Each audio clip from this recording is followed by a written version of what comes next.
Hello YouTube.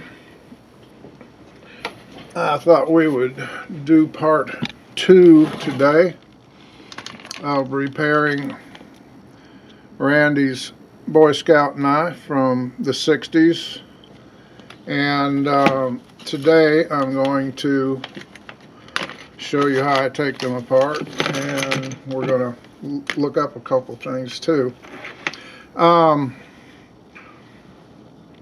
You'll have to excuse me because I have to look. I've got to devise a way to see the back of this camera. I'll have to buy a mirror on a stand or something, so I'll have to keep checking myself. But before I really do anything to something like this, and I think anybody that wants to do this type of work, the first thing you should do is really give everything a thorough inspection. And the reason you should is so that you can replicate it. Now, if I was restoring this historically, I would put plastic scales back on it because that's what it came with. But we're not doing that. We're going to do some upgrades. We're going to put stag on it. But still, this is something you should do anyway. It'll save you grief later on. And I usually take pictures of everything, or in this case I have the video to refer back to, and I can look. One second please. Get a pointer here for you. Here we go. I can look at the pins,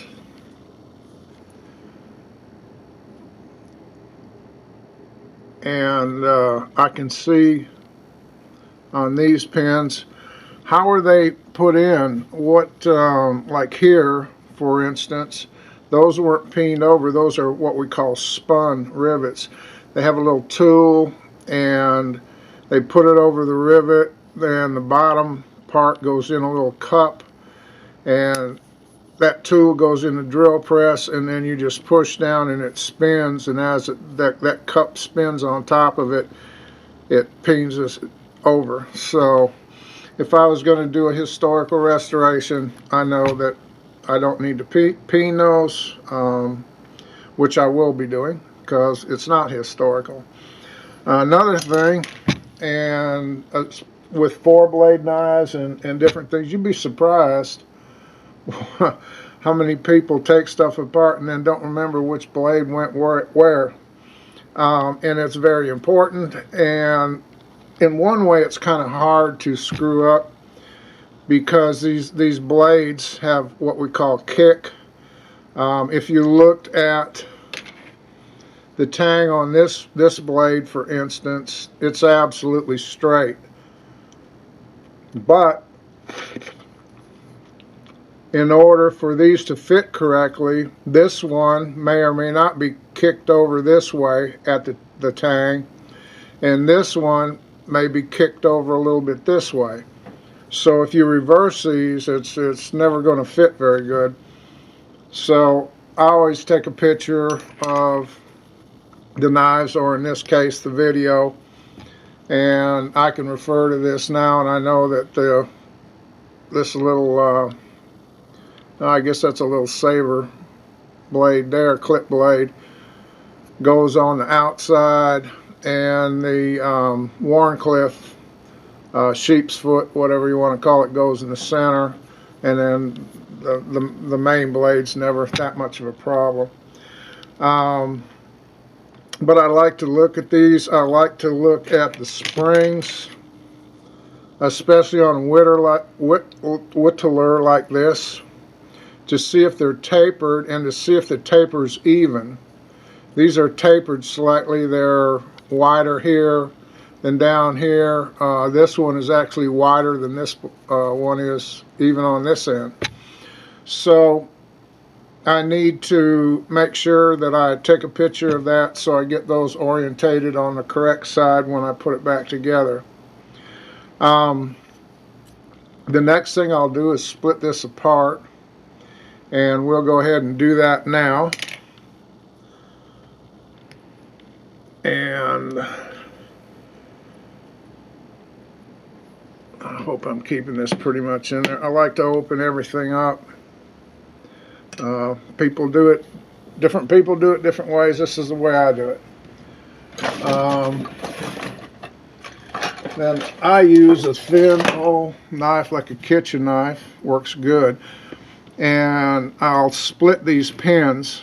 Let me use this bigger block for this rather than my steady, or steady as they call it. And this has a little more mass.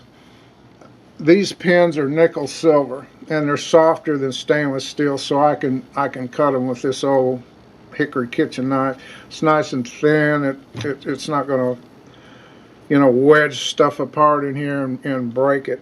So the first thing I'm going to do is just pick a spot on either end, and I'm going to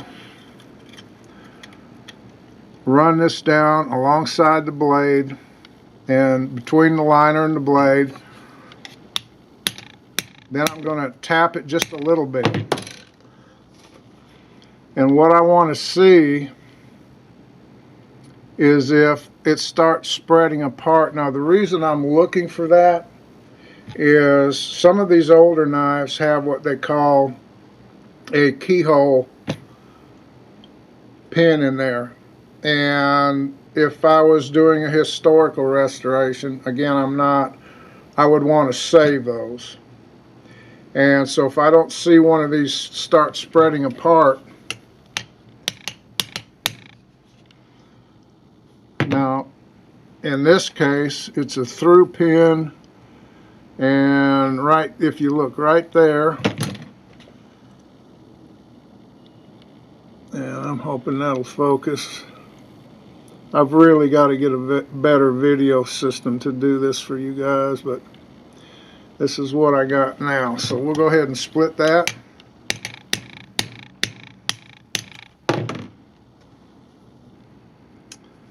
And then we'll do the, come across and do the center pin.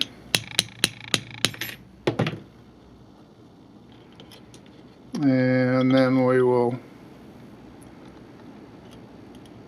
get this one on the other end.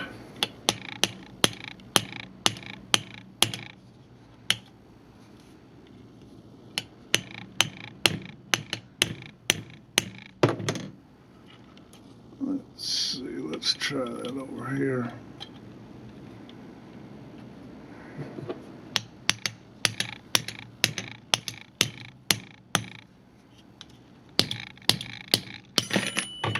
And there we go.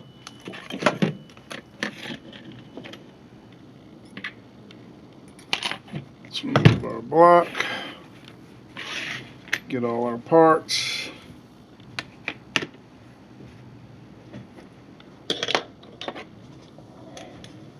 Including what fell on the floor.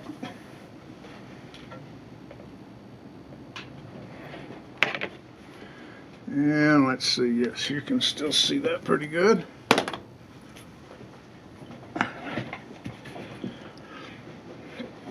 And you can see the accumulation, all the years of, you know, 60 years worth of crud in there. And I'll drive these pins out, but before I do that, before I distort them, I've got nice big chunks of that pin hanging out. I'm going to take my mic, digital calipers, and we are going to measure those pins so I'll know what size I need.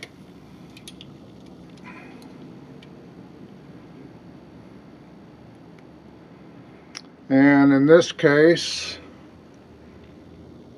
they are 3/32. So I can write that down over here off camera, which I will.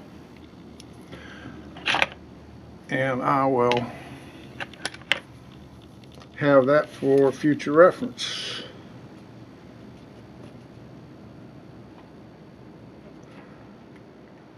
also want to, usually they're the same, but that's not always the case. So we're going to measure this center pin.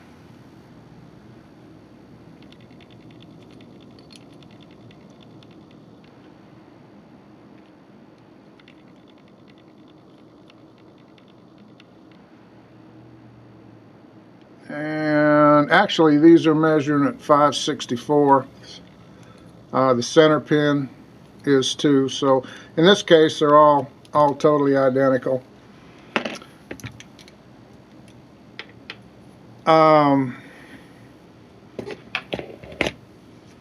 On some knives, Camelus, of which this is, made a wildlife series, and the pin size was just astoundingly critical on that. I've taken some apart, restored them, cleaned them, etc. And you had to go exactly back. You had to put exactly the right pin size. If you didn't, the locks didn't work. They were, the back spring would be way down in the, I mean, they just looked terrible. So that pin size can really be critical. The next things I'm going to do is I'm going to try to dye this top piece to match this bottom one and make it darker. And that basically I just use leather dye, whichever appropriate color I think it needs to be, and keep mixing and matching until I get it the way I want it. One thing I'm going to do on this, I can inlay these shields myself, but it's it's really tedious, and B, it's never exact. Well, my buddy Jeremy McCollum, who makes incredible pocket knives if you ever want one, here's my daily carry by him, and you can see that he has the correct equipment to just do that perfectly. So I will send probably this scale up to him along with the pin, the shield, excuse me, and have him inlay it spot on and send it back to me. In the meantime, we will go ahead and clean all this up, and let's see there, sorry, like I said, I've got to keep looking behind. As you know, 60 years worth of crud and grime and everything in there. We will clean this up and do a mock-up, putting it back together while we're waiting on the scales to come, to make sure that there's no unforeseen problems, that we haven't created any, and get it ready to receive these. Then on the third video I'll show you how I fit these. In this case, sometimes you just have one bolster on a knife and they're easy, you just butt them up. In this case, of course, we have one on either end, so I'll show you how I fit these guys in there and try to get a nice tight fit. So on our next video, we'll clean this up and try to get these things looking decent and ready to put back together.